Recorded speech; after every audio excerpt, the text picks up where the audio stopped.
Hey there. So during this Golden Week, we were traveling Japan completely for free. And here is how we did it. For full disclosure and to not give you any wrong expectations, I have to mention that we do live in Japan, so we didn't have any initial costs for traveling to Japan.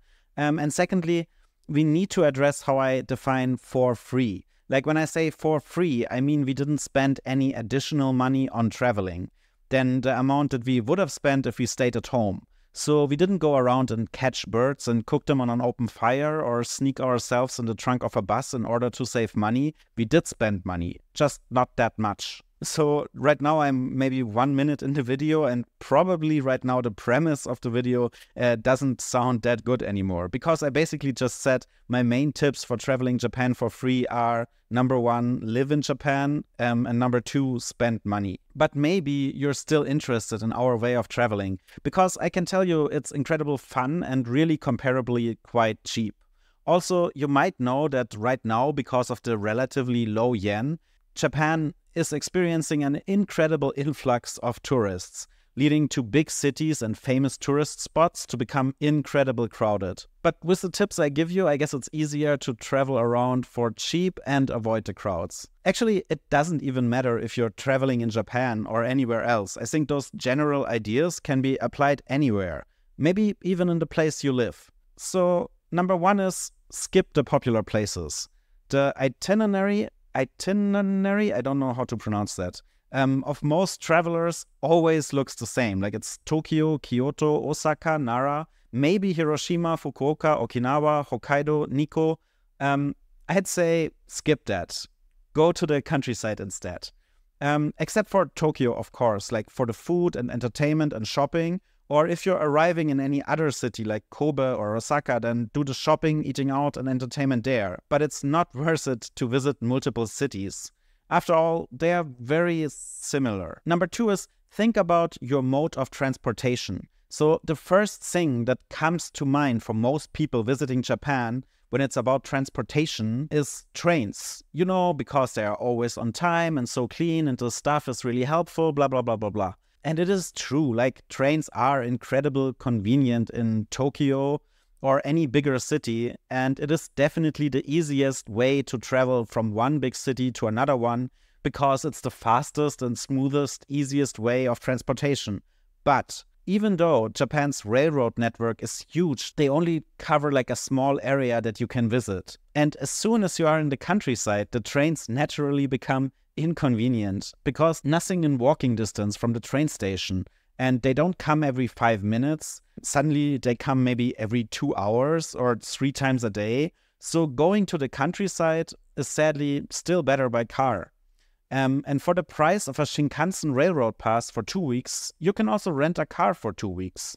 And another reason why a car will be our preferred way of travel, I'll explain in my next topic. Number 3 is don't use hotels. Yes, most travel plans, they include a stay in a ryokan, and that is great. But you don't need to stay in a hotel every night, because accommodation accounts for one of the most expensive travel expenses, and it's also so inflexible. And the great part if you're traveling by car is you absolutely don't need a hotel, because the public rest stop network is absolutely great. You can just go out and find a place where you can sleep in your car for free. Like, there's no hassle, and it's possible absolutely anywhere in Japan, with the exception of close proximity to big cities. The public rest areas in Japan are absolutely amazing.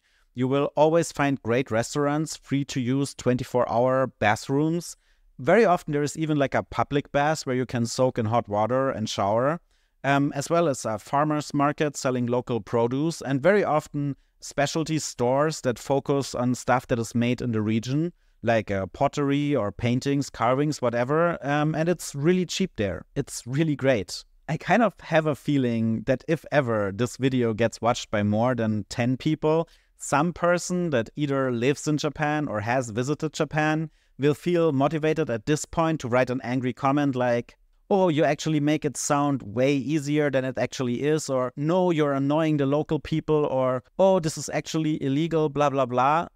Well, no, it is not. It is incredibly easy, It is very much done all over Japan, and you're never alone doing this. Like, there is literally thousands of people sleeping in their cars on family trips, on vacations, all the time, all over Japan. This is not something uncommon or prohibited. It is very, very common. You just have to follow the most basic rules of living together with other humans. Like, don't litter, don't be annoying, and maybe spend some money in the places you're visiting, and you're good to go. Which brings me to point 4, which is travel slow. Once you leave the big highways, the roads in Japan become very tiny. They always lead through very mountainous areas. There is a lot of landslides or wild animal crossings. So you can easily expect that a distance that is like 100 kilometers on Google Maps might take you 3 to 4 hours to drive. And that's already if you're driving like a maniac. Also, be aware that in the countryside, very often the shops, restaurants and other places, they open quite late, maybe at around 10 or 11. But on the other hand, they also close very early. Like, it can happen that at 4:30 you won't find any restaurant anymore that serves dinner because they are all closed by that time. That is just something you need to be aware of and keep in mind so you can make your plans accordingly. Which leads me to point 5. Don't make any plans at all. There are so many what I call roadside attractions in Japan if you just keep your eyes open. That might be anything like an interesting restaurant or a museum or just something natural like a nice hiking area or a waterfall, a ropeway or a temple on the way.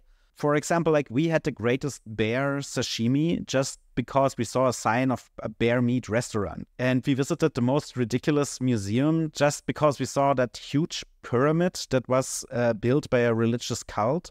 It's wild what you can find. And as long as you keep your eyes open, I guarantee you that you will find something interesting anywhere. And another benefit of not making any plans or not making too many plans is that in the end, you're happy about the things you discovered and not sad about the things you missed. So those were the tips. And now in the end, I just quickly want to talk about our budget. So we live in the greater Tokyo area, and I would say on average in a month without rent, we spent like 300,000 yen for 2 people. That is including groceries, shopping, culture, medical cost, commuting, and so on. So basically all our daily necessities. For some people that might sound like a lot, and for others it might sound ridiculously frugal, depending on personal preference and wealth. And for our journey, that was like 12 days, I think we spent around 120,000 yen. So we are well within our budget. And that includes everything like accommodation that was free, as well as visits to so many museums and other tourist attractions, as well as food. We never really cook when we're on the road. It's really all restaurants. And maybe occasionally like a snack from the konbini or a breakfast coffee from the konbini. As well as the gas, the toll roads, and the souvenirs. So all in all, I highly would recommend it on your next trip to Japan or wherever you are going. So thank you for watching.